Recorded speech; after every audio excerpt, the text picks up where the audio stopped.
Miss you, Jazz. Thank you for joining us.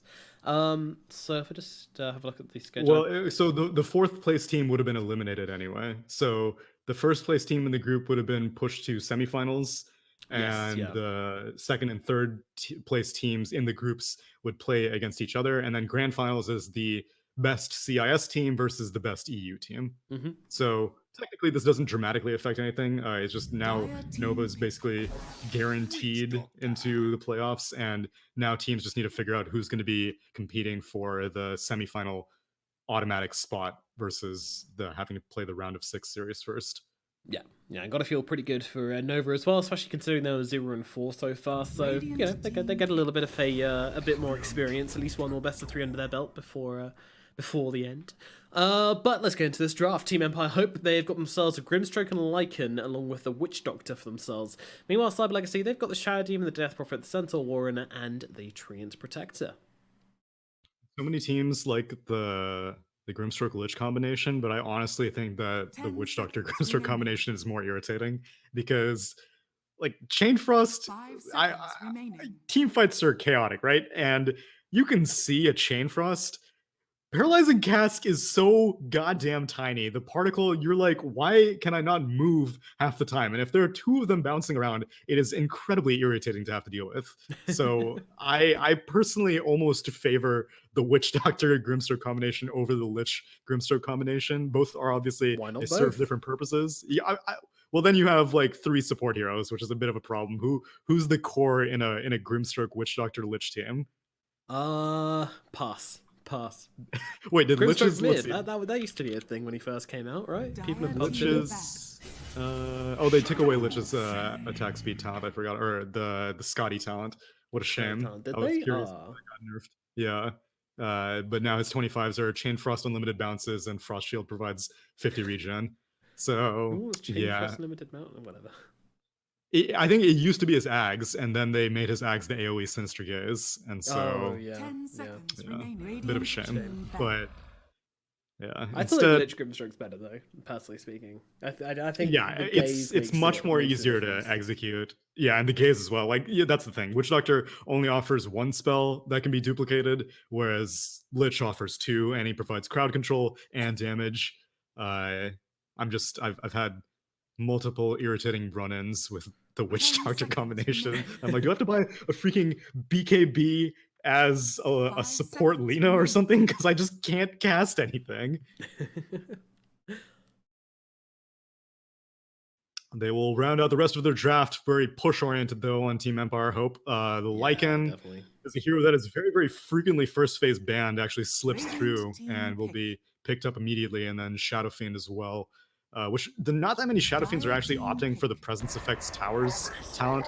I feel like that used to be very, very popular. Yeah, but I feel like these days, I don't. The alternative is like move speed or something. Let's see, what is it?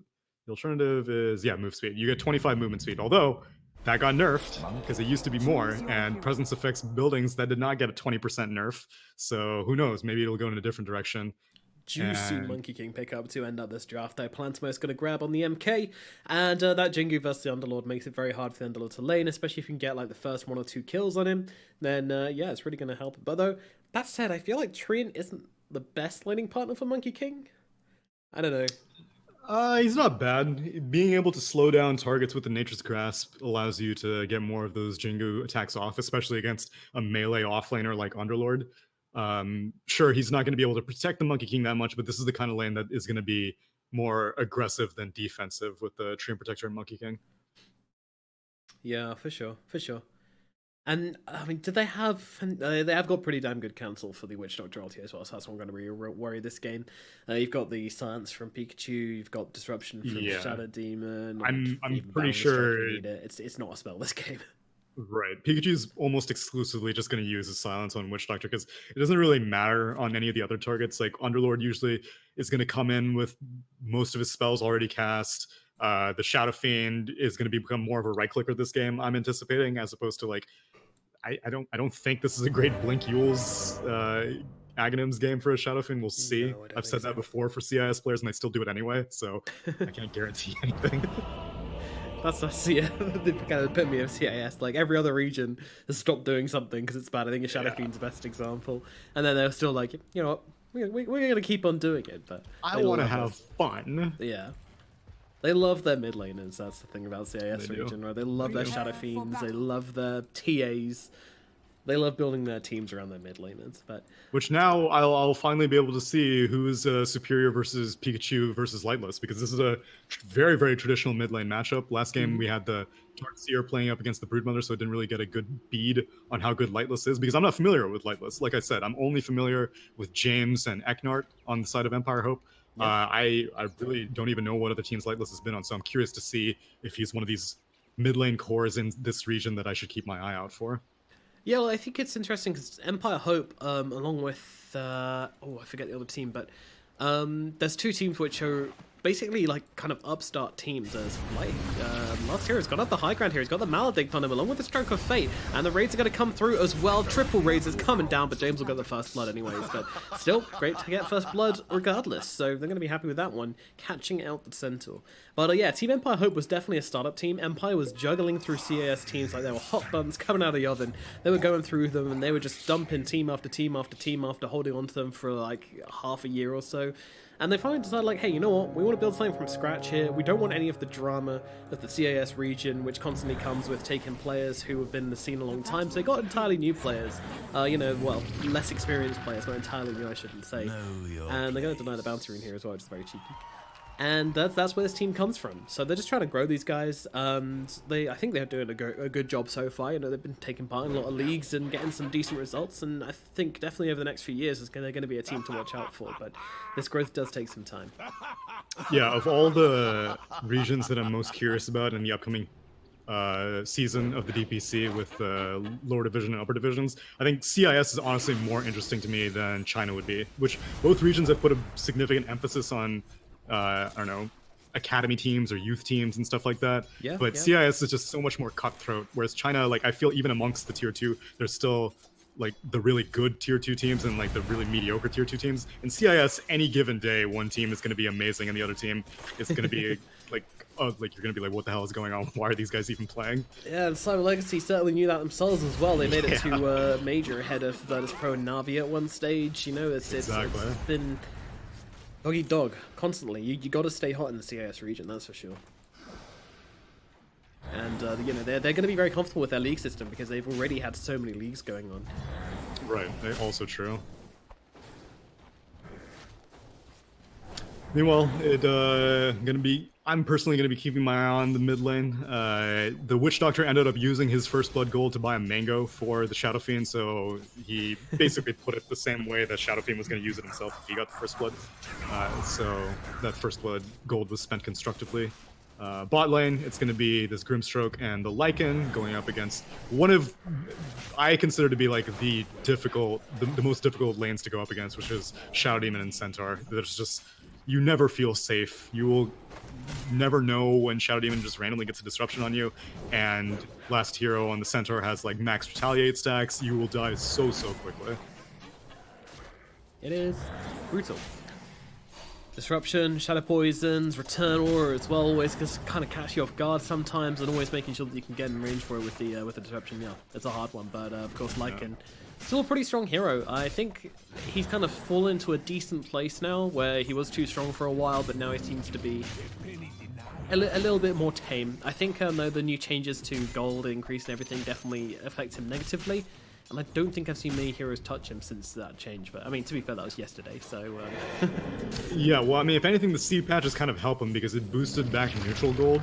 And so Lycan's a hero that can just jungle very early on. And so he's a hero that somewhat benefits from that. But I think the most important thing is that his laning phase is just like, he needs to spend minimal gold on regen just because Feral Impulse keeps him pretty healthy. And he will almost always get every single last hit between his wolves and his incredibly high base damage. So I think it's just his laning phase in general that just makes him a very strong hero. And Necrobook was also like the item of the patch for like the past month. All these cores were trying to make an excuse to buy Necrobook, and Lycan's just like, well, I built it anyway, so life's great for me. Yeah, He's automatically in the right place. Neon Mastery being chased real hard by Happy with these brown boots up in the top lanes, but he's going to be okay in the end, managing to make his way back towards that tower as James dealt with a creep wave. So no biggies there, and yeah, I mean a pretty quiet laning phase. No kills in the laning phase so far, just that first blood, which was pre-minute 0. As Pikachu comes onto the high ground onto Lightless here. Lightless trying to turn it around, but I'm not sure that's the best idea. Pikachu coming under the tower. Fairy Fire being popped by Lightless here, but it's actually going to be Pikachu that goes down the south. Even being thrown by the Shadow Fiend as well. Lightless gets the victory, takes down Pikachu. I feel like he should suicide here. Yeah, although, I'm surprised he's not. I mean, he will lose a bunch of souls, but at the same time, the problem is he spent that salve. He got like 1 tick of the salve, which I don't think made a difference, but when you're in that situation, every little bit of HP counts. Yeah, so he'll be able to get back to full and hopefully get this 4-minute rune. Pikachu's kind of gunning for it. Okay. He's there. Yeah, Pikachu's not letting that go to Lightless's way as well. Lightless just has to hope one of his teammates dies in another lane and can TP back to mid to fill his bottle. Pretty much. Regardless, still a very, very impressive pickup. That's what I was hoping to see in this mid lane. I was hoping to see mano-a-mano combat, see who can edge out just ever so slightly, and in this situation so far, it's definitely Lightless. Yeah, that was everything. I mean, I'm not sure if definitely is the right adjective to use there, but it does just manage to eke it out with, I think, the salve usage. I don't know, you'd have to watch that back in like minus like 25%. I'm pretty sure he would have been fine because he got the Spirit Siphon was on him, so I'm sure he got like half a tick of the salve. But didn't that salve also get nerfed as James actually goes down? James does go down on top. Pantomos able to run him down, but yeah, you're absolutely right. It takes now 10 seconds of 8 seconds, but does the same amount of healing. So less. Oh, Happy buddy. There we go. Does manage to pick it up in the end, but he's got to dive it. What? Okay. I think Lightless mind-gamed himself by trying to think that Treant Protector was going to walk back into his W raise, but yeah, he gets the kill anyway. The way he stood there, like, he's not dead? How is he not dead? What? What? He lived? That's the same way that the Treant... These guys have, like, good ping, right? Because even the Treant Protector was like, I picked up the bounty rune, I can walk back now. Oh, wait, I did not pick up the bounty rune. It's late. Players are actually, that's absolutely right. It is quite late in CIS right now. It is indeed. Yeah, these guys are currently playing. I mean, if they're in Moscow, then they're going to be, what, 4 hours ahead? So these is... Oof. Wait, really? That's like 4 a.m. No way is that the case. What's Moscow time right now? I'm going to go check. Go check. I'll keep my eye. Make sure. Actually, like literally every single hero's. Somehow they're only 2 hours ahead. That's fine. For a gamer, that's fine. Okay. What's not fine is if Bignum can manage to get a disruption on the Lightless. He's wrapping around here. They activate the glyph. Exorcism. Yeah, they're going hard onto the Shadow Fiend right now. Down the back of the tower, and I don't think there's much helping him here. Ekanar's going to throw his life into this one to try and stop Pikachu, but it's too late, and now with the Exorcism on top of him, Ekanar will certainly be losing his life as well. It's going to be 2 kills going the way of Pikachu in this middle lane. Bit of a clumsy rotation in from Ekanar in the end. Yeah, his TP took a very long time. I don't know if Shadow Fiend had like already TP'd the lane. SF's TP is on cooldown, so I think SF had originally TP'd the lane, and that just delayed it, which I don't think it would have made that much of a difference. It was just great timing with Pikachu activating that Exorcism as they do manage to kill off Happy Durara. Yeah, just the crazy tick damage from these two. If you manage to grab that Paralyzing Cask, then you've got the Firestorm with the Maledict, and you just start dying real fast. Well, very successful first Exorcism for Pikachu, managing to kill the Shadow Fiend and take that tower. The only thing that's really suffering right now for Cyber Legacy is the top lane, but even that's not going that poorly as the Monkey King is out farming the Lycan right now, and they get a grasp onto James. Could be in a bit of bother here. They've got the Boundless Strike to come on down, stun up James, and a punch in the back of the head from Happy puts an end to his life. So satisfying to watch someone die to a Treant right click, isn't it? Especially when he's like 300 units away, it's just like barely the punch getting out of range. Yeah. Bonk.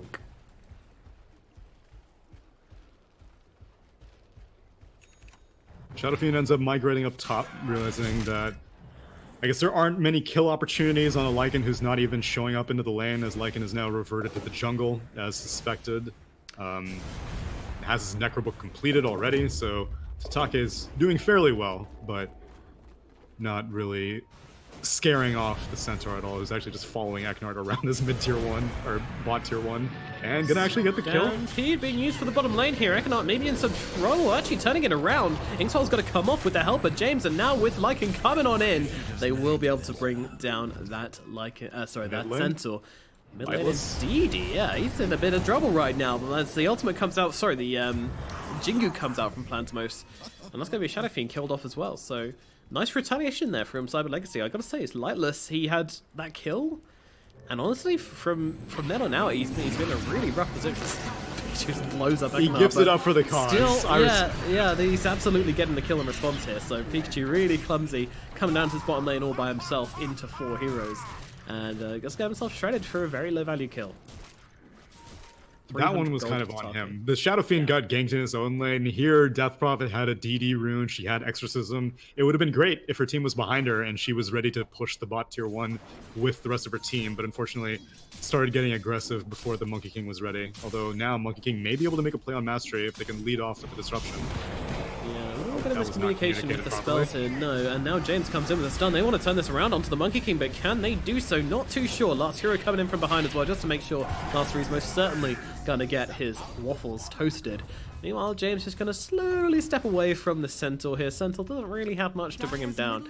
Pikachu's making his way over though. He's a little bit faster, but still, and they realise that, wait a minute, we should probably focus on the tower. We've learned our lesson from last game, or learned the enemy's lesson from last game, and focus on these objectives. So, Cyber Legacy in a pretty good space right now, I'd say. Yeah, they're managing to claim both outposts, although, actually, James, the hero, he's going to come back for it while the rest of its team is trying to run away from this Death Prophet. Oh, dang. James and the Monkey get it done. Meanwhile, DP, she's getting beaten down right now. Is James going to pop the ultimate for it? He doesn't have it. He's not level 6. Now the ultimate comes down from Pikachu. James trying to get away, but unfortunately too much damage being pumped out from Pikachu.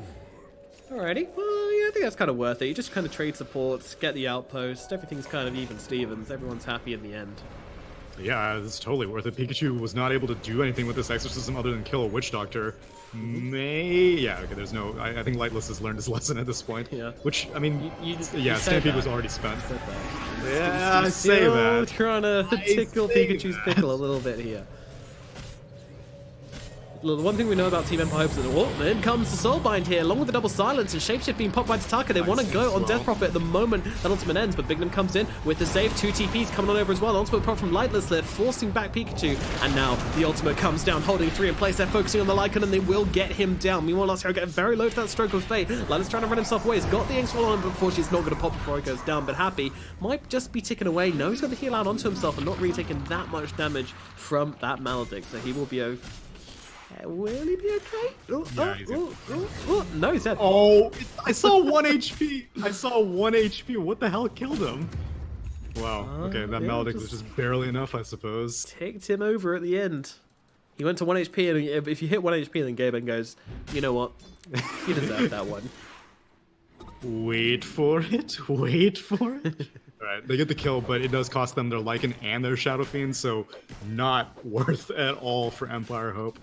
And that was like without even Wukong's command being skilled up. Palantimos is level 8 and he's just maxing out all of his more gank-oriented spells as opposed to teamfight-oriented spells. So, oh man, and he has a broom handle. Literally, Monkey King is like the only hero that I'm okay getting a broom handle on. Otherwise, I hate it. Oh, and Ursa. Those are the only 2, I think. Otherwise, I'm just like, man, I hate this item. I mean, stats are okay now, and they gives you a little bit of early damage, right? Yes, Stampede, Soul Catcher onto this Lycan. He does not have any of his shapeshift.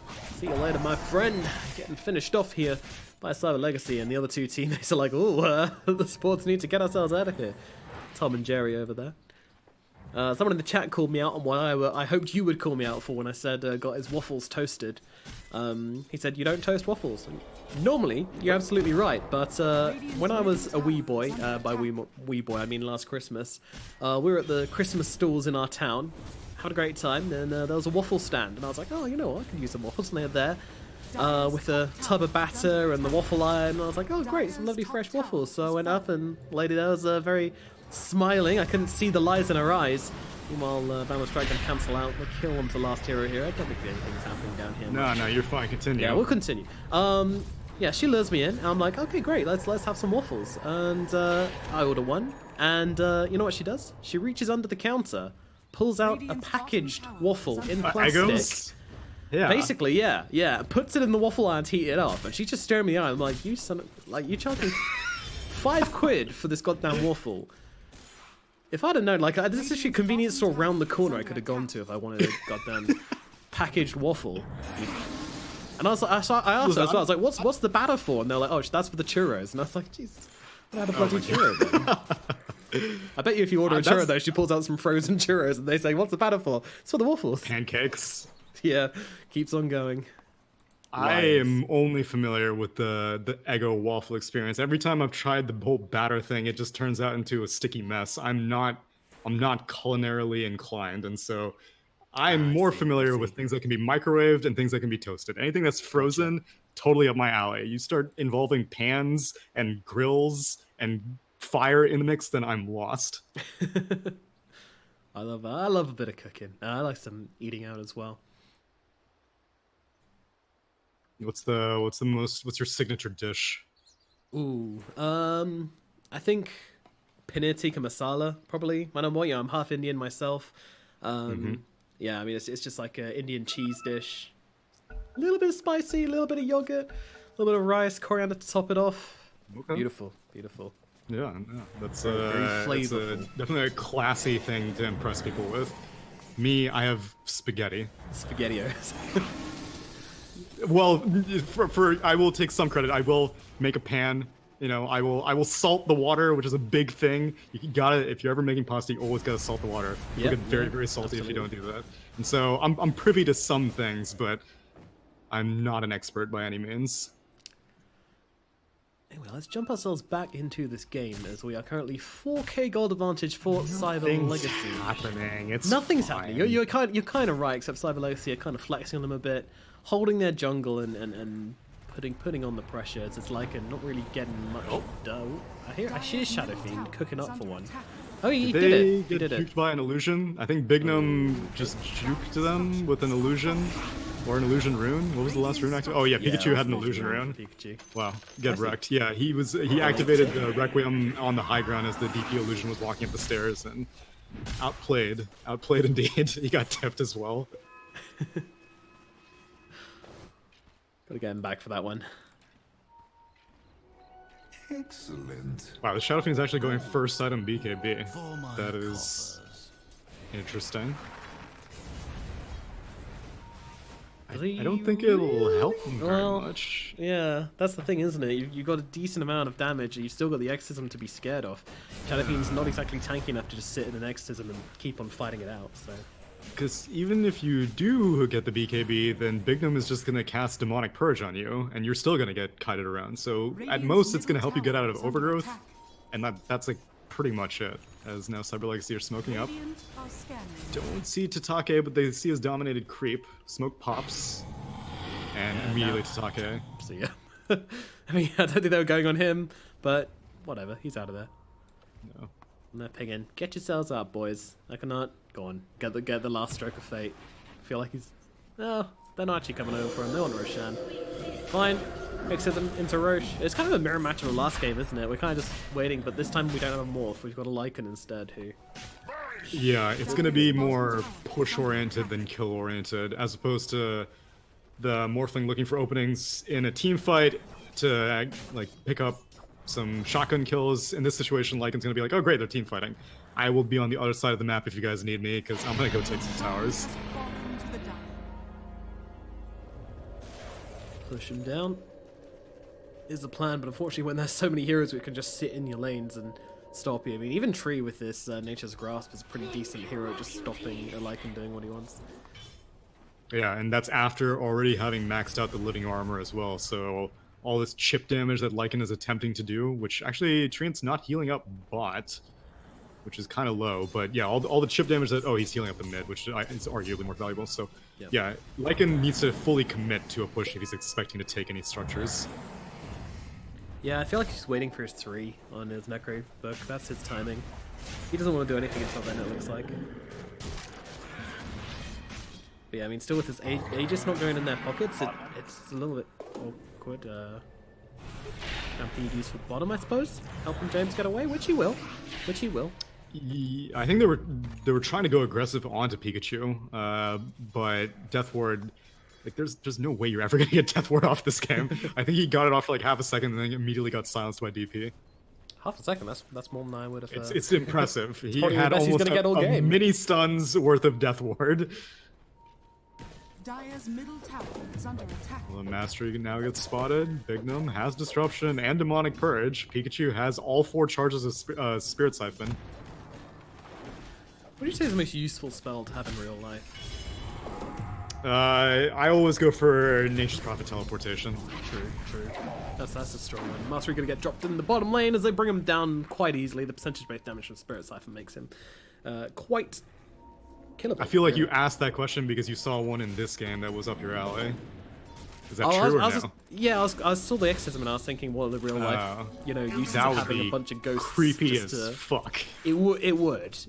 But what could they do for you? You know, they kind of attack things in the game, but could they do other Yeah. things? Do you What house- are you I'm actually- pushing in real life? I mean, if you kind of you basically go next to them every day, right? Judging by the cooldown and stuff, and they could just do Sure. your chores. Like, they could just clean your house. They could just dust and put stuff away for you. It'd be pretty. You could do that with illusions also, though. Why would you not go for like Naga Siren? Yeah, that's true. But you get a lot of ghosts though, and they're not That's big. true. They're not taking up space. You know, illusions will block you. They'll be sitting on your sofa after they're done, trying to watch TV, wanting to watch whatever illusions watch on TV.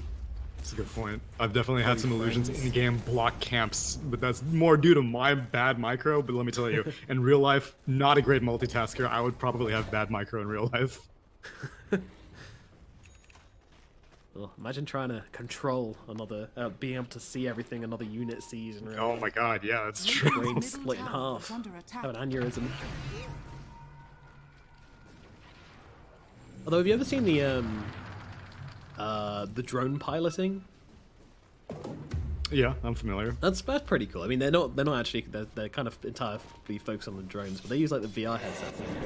Yeah, that's Pretty true. That's a I cool can get sport. into that.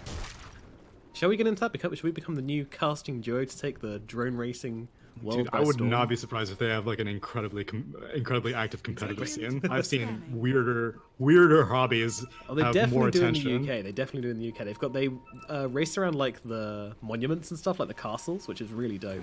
Meanwhile, they're going for this bouncer here, and they've got the science out onto the Lycan. They might be able to bring him down before he can get off the shapeshift, but no. Ekanard comes in. Now Plantimos jumping on the backlines. They're actually looking for the SF Lightless, unable to get off any spells, and a great ulti comes out from the tree, but Underlord takes a couple of them away, but only actually managing to get the Grimstroke out of there. The other ones just blew up before they could get TP'd, so that is an absolute spanking from Cyber Legacy as they meet them for the 5-on-5 engagement and completely win out there.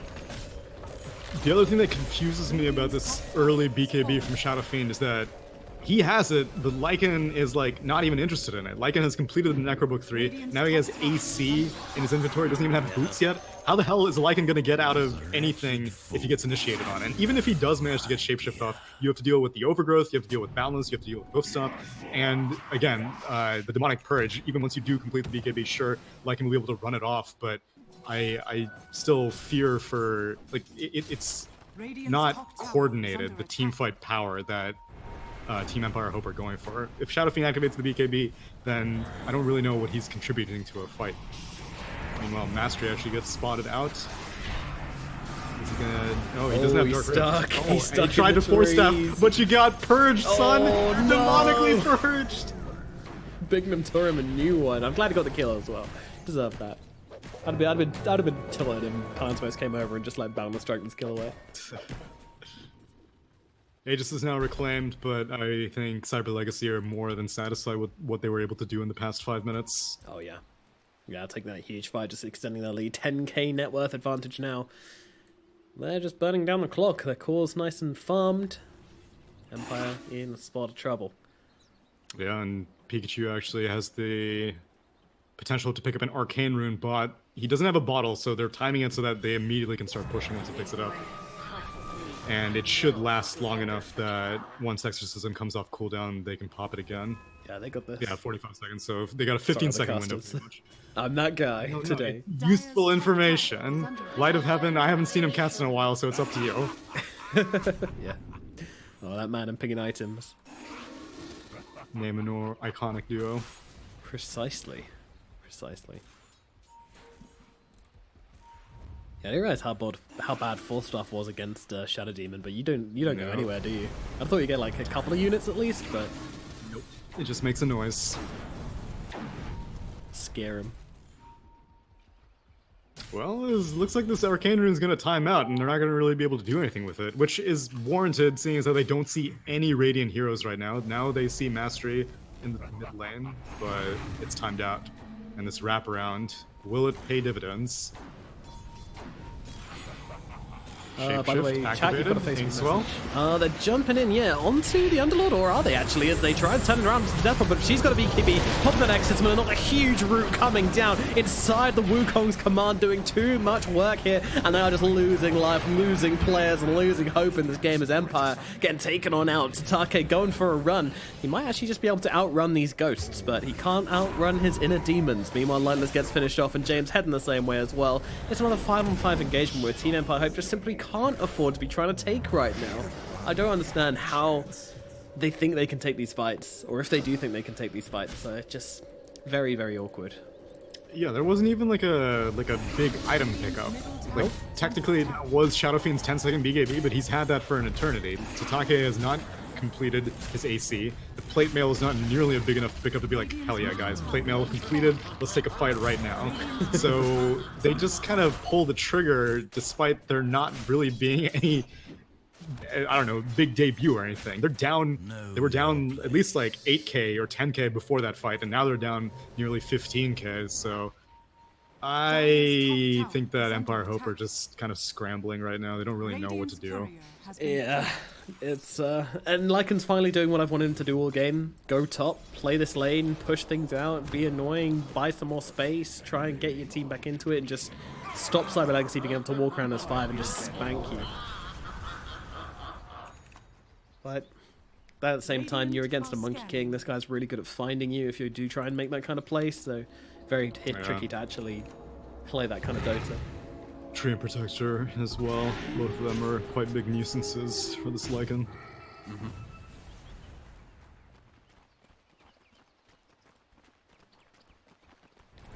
Stark difference between this DP and the last DP as well.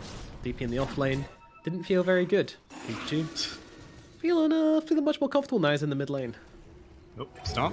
That's a dead Grimstroke. Okay. They can just wait until the next Roche respawns in 20 seconds, and they're gonna be able to Tidy. claim 2 of the bounty runes and start pushing the bot lane as well. I don't know, it's I'm not on board with this Lycan basically committing to finishing off this AC. Like with a BKB, I could definitely see him being more intimidating in a team fight. But if you're gonna go for the AC, then like why even bother taking fights? Just stay as far away from your team as possible. Spam shapeshift just to be very, very slippery and cut waves. So I don't know. Tatake just seems a bit lost. He does. He's a lost sheep this game. Struggling to find his herd. I feel like the Shadow Fiend and him just aren't on the same page at all in what they want to be doing this game. Dare I say, I almost would like to see like the Blink Yules SF. Yeah, I mean, if they're going to be playing like this, then Lightless with this BKB is not really being able to do very much. No, he's not. He's even going for a Manta next as well, I mean. Yeah, so I mean, he's going like pure teamfight oriented. He wants to be able to purge off the silence as they find the Tree and Protector, but then silence This one, my immediately. friends, and a nice full stuff down to the low ground for the Underlord. Also allows them to pick up the bounty. Unfortunately, Econart won't quite be so lucky. Blink across, but Mastery's already gone. A blink on the Shadow Demon, by the way, in case they wanted a bit more initiation. Wow. Yeah. Okay. It's an interesting pickup. But the Exorcism is just going to run them straight into Roche, which is absolutely perfect for Pikachu here. Great usage of the Exorcism there to just get themselves a cheeky kill. Nearly ended up in a second one, but definitely going to end up and getting them into Roche. And I can just try to be annoying down at bottom, but guess what? Here's the tree. Here's your boy. Nature's Grasp of cooldown in 8 seconds. He tried, Yeah, but he he failed. went for something there. Interesting. Yeah, he was trying to sneak it. He was trying to go for a Rift Force Staff and then immediately Rift out once he stole it, but he did not time it quite right, and he stuck around in the pit a little bit too long. Oh dear, really didn't get the steal either, so there you go. Did you get a last hit? No, didn't get anything. Oh dear. Nope. Ah well, gotta make those kind of plays. Gotta try it. So let's see if Cyber Legacy will be good at completing their advantage, because that was what Empire Hope were kind of lacking in the previous game. I imagine they have all the resources necessary. Once Exorcism comes online, they have the cheese on the Death Prophet, they have Desolator completed on the Monkey King, which is definitely a more pushing-oriented kind of item. I don't think he needed more damage in team fights. His team is more than capable of helping him out with that. And so I think this is all just geared towards being able to finish off the game. Especially, and Big Gnome getting the Blink Dagger as well. I think the initiation range on this Shadow Demon is outrageous with this Aether Lens, and the Aether Lens, 75 cast range, talent at 10, and Blink Dagger. Big Gnome can jump across the entire world. Sometimes we wish we could all do that. I wish. Oh, that's true. What item do you wish that you could have? Oh, now the real question's coming in. Yeah. See, I don't know how mech would work. It's kind of hard to. Wow, you're such a gentleman going for all these like more charity-oriented things as opposed to like what malicious to stuff do my housework. Yeah, compared to mech to help out my homies. Right. Meanwhile, I'm like, give me a shadow amulet and I'll rob a bank. Shadow amulet? Why are you making it hard for yourself? Don't want to make it too easy with the shadow blade. Infinite duration. That's far more beneficial. I see. Just staying there overnight. Gotcha. Yeah, exactly. Arcane Rune activation on this Exorcism. No repair kits available this time on the side of Radiant. Looking a little bit worrying here. And then they go onto the Centaur Warrener, but Centaur, well, I mean, I say it's a go. It's not really a go. They're just trying to throw some spells at him. Please leave! Oh, Underlord has it. Didn't do anything. No, it really didn't. Centaur ulti Lycan's being used. Lycan though, trying to go for the ultimate here, and I don't think... Oh, a nice blink in. There's your blink damage coming into play. Tatake gets absolutely roasted. And that's why they go for the blink. That's why they do it. So you go for the blink. I don't even know where Big Gnome came from. I didn't even see him on my screen, and then all of a sudden he appeared, got the disruption, and yeah, with the Desolator damage, you can definitely bring down a Lycan in very, very short time. I'll tell you where Big Gnome came from. When a mother and a father love each other very much, they make love, they have a child, and they let that child play a lot of Dota 2, and eventually get a Big Gnome. And he builds Blink, and he kills the enemy carry.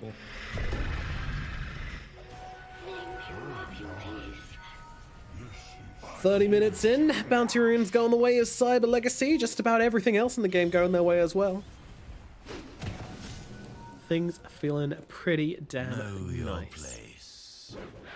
Are there any good neutral items to take as like a personal item? Let's see. I mean, you could really repopulate the world's tree population with a with the woodland striders. That'd be pretty nice to do.